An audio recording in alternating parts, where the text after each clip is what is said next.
Hi and welcome to Mark's Cycle Repairs. Today we're going to talk about suspension setup.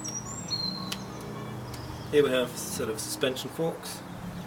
The most important part when setting these up to suit you is something they call sag, which is the amount the fork compresses when you sit on it. To measure this, you can use a little rubber band like I have here, or you can use a zip tie, go around the fork and then measure it. I'll show you how to do that.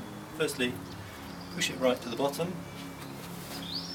Then put the brake on, get on the bike and sit in your normal riding position. Then carefully get off the bike, and you can see this here is how much the fork is sagged. This distance here is supposed to be between 1/3 and 1/4 of the total travel of the fork. So if this, for instance, was 100mm, you have to be at least 25 to 30. If it isn't, on this fork here, this is an air fork with an air chamber inside. We could pump it up here by attaching this high pressure shock pump to it. On different cheaper forks with a coil spring inside, I have an adjustment knob here called Preload. What you do with that is it allows you to stiffen it or soften it to achieve the correct sag. This is the most important thing when setting up suspension forks, to make it ride how you want it to ride. The next most common feature is this lever here, which is called a lockout. Twist it, it basically does what it says, stops the fork compressing, unlocks it out, and obviously unlocks it. It's quite handy when you're on the road or if you're going uphill and dancing side to side on the bike.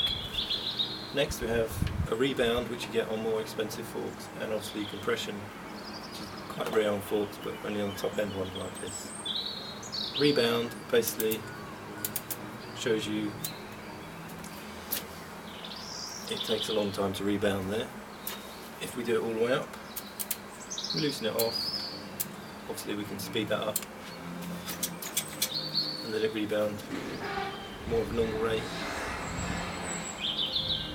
Now, for most of us it's best just to leave it in the middle and just tweak it a little bit to fine tune the terrain you're on. With compression it does the same sort of thing, but this time when the fork is getting compressed,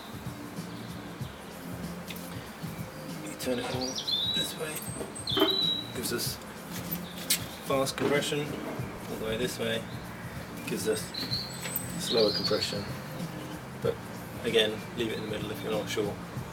These are just for fine tuning when you really get into your riding and you want to adapt it to feel different on different terrains. And that's the basics of suspension fork setup. This has been Mark's Cycle Repairs. Thanks for watching. See you next time.